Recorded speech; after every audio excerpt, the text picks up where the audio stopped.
ناظرین، آج دن بھر کی سب سے بڑی بریکنگ نیوز یہ ہے کہ مسلم لیگ نون نے یہ فیصلہ کیا ہے کہ اس وقت کے وزیر خزانہ اسحاق ڈار کو پاکستان کا اگلا کیئر ٹیکر پرائم منسٹر بنا دیا جائے۔ ناظرین، یہ اتنا ہی بھونڈا اور انتہائی بے تکا فیصلہ ہے۔ میرے خیال میں آپ اس کا مطلب ہے کہ پورے کے پورے سسٹم کو آپ نہ صرف اس کو بدنام کر رہے ہیں، بلکہ اس حد تک کہ کوئی بھی شخص جو آنے والے الیکشنز ہیں ان کے ریزلٹس کو کسی بھی صورت میں ماننے سے انکاری ہوگا۔ ناظرین، پہلے ہی ہمارے ملک میں معاشی اور سیاسی عدم استحکام اس حد تک بڑھ چکا ہے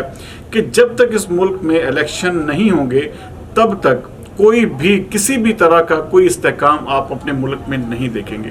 اس وقت غریب آدمی وہ بیچارہ رو رہا ہے، پیٹ رہا ہے، لیکن حکومت وہ سیاسی جسے کہتے ہیں نا کہ میدان میں اس طرح کے بھونگے فیصلے کرنے کے لیے تیار ہو چکی ہے جس کا کوئی سر ہے نہ کوئی پیر ہے۔ اور کوئی بھی شخص میرے خیال میں ذی شعور اگر آدمی ہے تو وہ کبھی بھی اس طرح کا فیصلہ نہیں کرتا۔ اب پتہ نہیں نون لیگ کو کس چیز کا ڈر ہے یا کون سی ایسی چیز ہے جس میں یہ لوگ یہ چاہتے ہیں کہ ہر صورت میں ہم کوئی بھی چیز ہے جو اپنے آپ سے علیحدہ نہ کریں، حکومت وہ ہمارے پاس ہی رہنی چاہیے۔ لیکن جو ایک جسے کہتے ہیں نا کہ ایک نگران سیٹ اپ کی کچھ فارمیلٹیز ہوتی ہیں، کچھ ان کی ریکوائرمنٹس ہوتی ہیں۔ ایسا نہیں ہوتا کہ آپ جو آپ کا دل آئے آپ اس کا مطلب ہے الیکشن ایکٹ میں ترمیم کر کے سیکشن 230 میں اور اسحاق ڈار کو کہیں گے جی سینیٹر سے مستعفی ہو جائیں، سینٹ سے مستعفی ہو کے اس کے بعد ان کو نگران وزیر اعظم بنا دیا جائے۔ اور اس کے لیے پیپلز پارٹی اور باقی جماعتوں کی بھی لازمی بات ہے۔ پی ڈی ایم میں کون سا اختلاف ہے؟ تو پی ڈی ایم آپس میں ایک قسم کا گٹھ جوڑ کر کے نگران وزیر اعظم کے لیے اسحاق ڈار کو اگر نامزد کر بھی دیتی ہے۔ آپ یہ دیکھیں کہ اس وقت سب سے بڑی جو اپوزیشن پارٹی وہ تحریک انصاف ہے، اور کوئی بھی میرے خیال میں اپوزیشن سے اگر پوچھا جائے تو وہ کوئی بھی اس میں کسی بھی طرح سے اس کو ایکسیپٹ نہیں کرے گا۔ اور اصل تو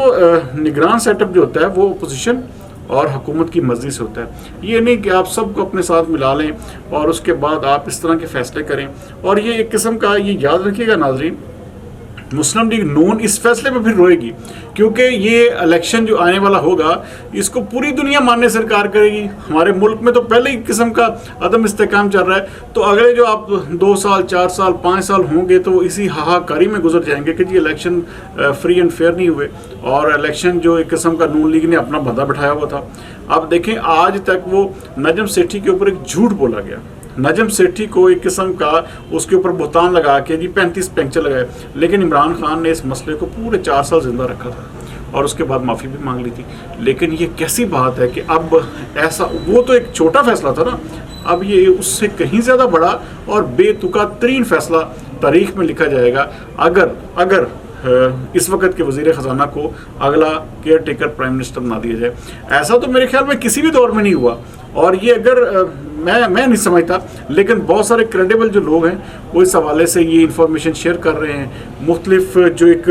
ٹی وی چینلز ہیں وہ بھی اس چیز کو رپورٹ کر رہے ہیں۔ لیکن میں کہتا ہوں اللہ کرے ایسا نہ ہو، کیونکہ آپ کسی بھی، اس سے بہتر ہے آپ کسی بھی ڈمی آدمی کو لے لیں، آپ نون لیگ کے کسی انتہائی چھوٹے سے ورکر کو آپ اٹھا کے لے آئیں، آپ کسی ایسے بندے کو لے آئیں جو آپ کا ایک قسم کا تنخواہ دار ملازم ہو، اس کو لے آئیں گے تو پھر بھی بات بن جائے گی، پھر بھی کوئی جسے کہتے ہیں نا کہ تھوڑا بہت بھرم رہ جائے گا۔ لیکن اگر آپ جمہوریت کا جنازہ نکالنے پر تلے تو پھر آپ بلا شک و شبہ آپ اسحاق ڈار نہیں، پھر میاں شہباز شریف کو وزیر اعظم رہنے دیں، ان کو کہہ دیں بس ایک ترمیم کر دیں کہ اگلے نگران وزیر اعظم جو ہیں وہ شہباز شریف صاحب ہیں، تو پھر ظاہر بات ہے ملک میں کس نے پوچھنا ہے؟ ہمارا ملک تو جسے کہتے ہیں ویسے ہی جس کی لاٹھی اس کی بھینس ہے۔ تو پھر یہ چیزیں جو بہرحال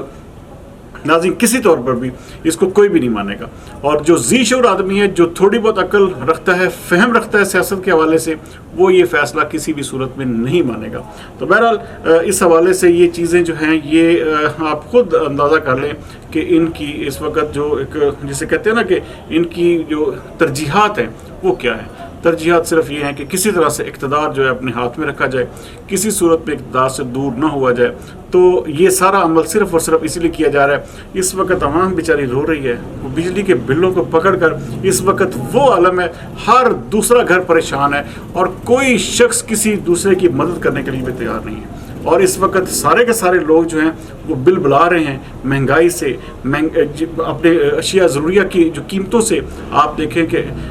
جو روٹی، آٹا،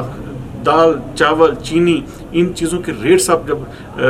مارکیٹ میں پوچھنے نکلیں گے تو آپ کو لگ پتہ جائے گا. اور جو بیچارہ 25, 30, 35 ہزار روپیہ منتھلی کمانے والا بندہ ہے وہ بیچارہ کس طرح سے مینج کرے گا, کس طرح سے یہ سارا سسٹم کو چلائے گا. اور حکومت جو ہے وہ اس وقت اس بات میں لگی ہوئی ہے کہ سیکشن 230 میں ترمیم کر کے ہم اپنا جو ہے نا نگران وزیر اعظم اپنا بندہ, اور بھائی اپنا بندہ لے آئیں لیکن کسی اور کو لے آئیں. اس طرح نہ کریں کہ جمہوریت کا بھی مذاق اڑے, ملک کا بھی مذاق اڑے اور پوری انٹرنیشنل کمیونٹی میں یہ جائے کہ دیکھیں نہیں انہوں نے اپنا بندہ بٹھا دیا. تو یہ ایک بالکل بے تکا فیصلہ ہوگا جس کو میرے خیال ہے ہمارے ملک میں ہو سب کچھ سکتا ہے, اور ہو سکتا ہے کہ یہ سب کچھ ہو جائے, لیکن یہ ایک انتہائی بونگا اور بے تکا فیصلہ ہوگا. بہرحال اگلے پروگرام تک سردار امین جتوئی کو دیجیے اجازت. پاکستان زندہ باد.